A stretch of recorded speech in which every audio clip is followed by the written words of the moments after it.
Back to that Kevin show with Kevin McCullough. All right, ladies and gentlemen, my next guest is someone who has made quite a following on TikTok and Instagram, but you may still not know who he is, though he is lighting up Times Square on a regular basis with some of the hardest questions evidently to answer that anyone's been asked, like what's 3 times 3 times 3? Now, before you think you know the answer, you might want to see what some of the responses have been. We'll get to that in a little bit. But ladies and gentlemen, please put your hands together and welcome Justin Awad.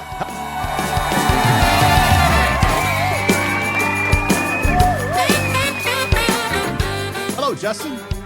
Hey, Kevin, how are you? Thanks for having me. Absolutely. So my audience simply cannot get enough of what we call tripping in Times Square. It's some of the most entertaining stuff we've ever seen. But you're a young kid. You haven't been out of school all that long. Where did this channel come from? Yeah, so the channel started, if I remember correctly, it was January 2021. So it was like right at the end of like all that COVID stuff and lockdowns and everything. It was me and a couple buddies. We finally were able to go out and hang out together in the mall. Obviously, we were all like masked up and all that stuff. And one of my buddies is a little less intelligent in the nicest way possible than the rest of us. So like we were talking about something like I think the question was like what does the DC stand for in Washington, DC? And he was like, dude, nobody knows that. And me and all my friends were like, everybody knows that. Who doesn't know that? And he was like, I promise nobody knows that. So then I just started walking around asking random people in the mall, and people didn't know. So I was like, wait a second, like maybe he has a point. And then I was like, what else do you not know? And I was like poking him. And so, yeah, that's kind of how the channel started. It was kind of like almost like a social experiment to give my friend a little confidence. But yeah, that's how it started. Now you're a North Jersey kid, and you graduated from a Christian high school. Did you go to college before you started the channel? What's the timeline here? Yeah, I'm in college right now. I just started my senior year, like literally last week. I just started. I'm a biology major and hopefully taking my MCAT soon. Going to go to med school. That's the goal. But yeah, so I've been doing. What do you want to do long term? Surgeon? It's a little tough. I know what I don't want to do. I don't like the eyes and I don't like the feet. I don't mess with those two things. But the door's pretty open still. I think I have a little time to decide. But yeah, I do. I would almost wonder if this legwork that you've done on this Instagram and TikTok channel wouldn't be a good foundation for like a psychiatry degree on some level. But we'll get into that in just a second. So you're now considered an influencer because you have hundreds of thousands of people that are following you and watching everything that you do. Do you feel that there's some sort of responsibility that comes along with that kind of title? Is there anything socially that you're feeling obligated to now that you've discovered that there is this like wide swath of people that don't know answers to questions?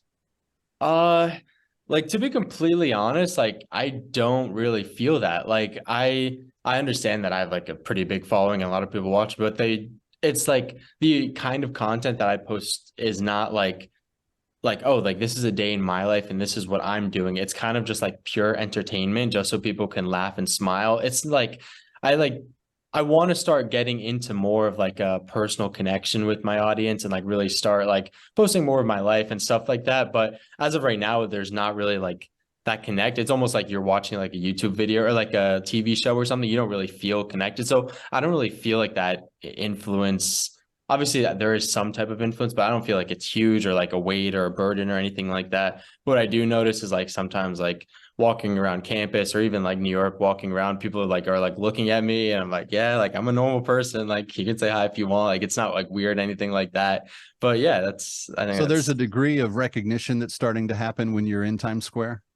Yeah, there is a little degree, which makes it a little difficult because people like they always want to be interviewed, like people who recognize me. And obviously I was like, if they recognize you, they're going to know the answers. Yeah. It's like, it's not fair. Blows the whole formula. Yeah. Well, what you should do is you should work on a PhD level set of questions. And then when they come up to you, have them ready to go. Like, what's Einstein's theory of relativity and can you explain it?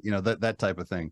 We're speaking with Justin Awad, whose channel is under his name on Instagram. I've never watched you on TikTok. I don't do the TikTok. I try to do everything I can to not have China spying on me as best I can. So I'm just going to stay with you on Instagram, but you do have hundreds of thousands of followers there. What is some of the criteria that goes into the types of questions that you've decided to ask these people? Yeah. So the types of questions are. And is it just also, you, or do you have a team that's working on this with you? No, it's just me. I thought of all the questions. I wrote all the questions. I had like my little cousin or my buddies, like one of them, they come film with me, and then I used to edit all the videos and then post the videos. But now, like since like school starting stuff, I send my videos to somebody to edit, and he just like puts like little subtitles and does little zoom ins. That's that little stuff. And also recently I've been doing like polls on my Instagram to like write new questions, like whatever people want me to ask. So it's like, that's kind of fun to get like new perspectives, even though a lot of the questions are like not the best questions, but I'm so grateful for them. But yeah, it's mostly me right now. Well, when you're there asking them, is there a fear that they're ever going to be too embarrassed by not knowing the simplest answer to the simplest thing? Yeah, there is. And some people do like, they're like, no, like I'm not going to guess. I don't know if you I mean, watch you've interviewed some pretty big dudes. So I'm just like, it's not always good to make everyone feel stupid. Yeah.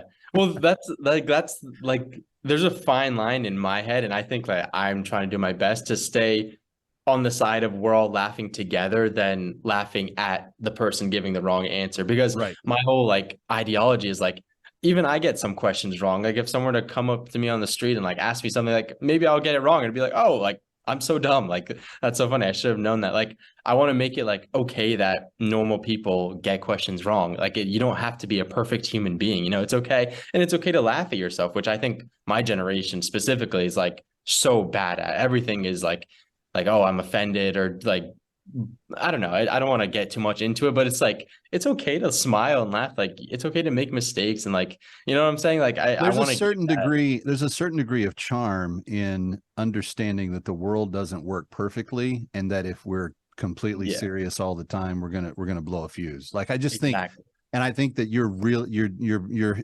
hitting a need that a lot of people don't even realize that they have until they spend 2 or 3 minutes on your site laughing and enjoying the content, and then walking away going, huh.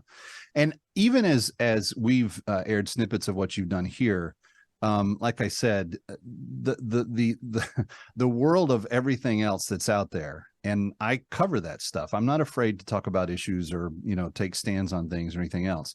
I just feel like that if we can do it in a winsome way, and I think humor is one of the best ways to win people over, then I think that we can make a lot better strides in trying to bring people together.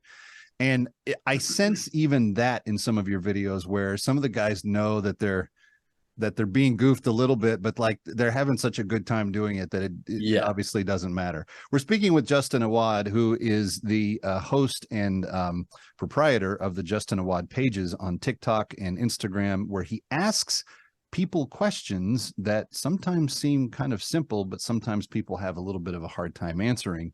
I like to often introduce some of his segments on this show as the people that cancel out your votes, which sometimes they do. Anyway, coming right back. Stay here. Ready or not, he'll be right back.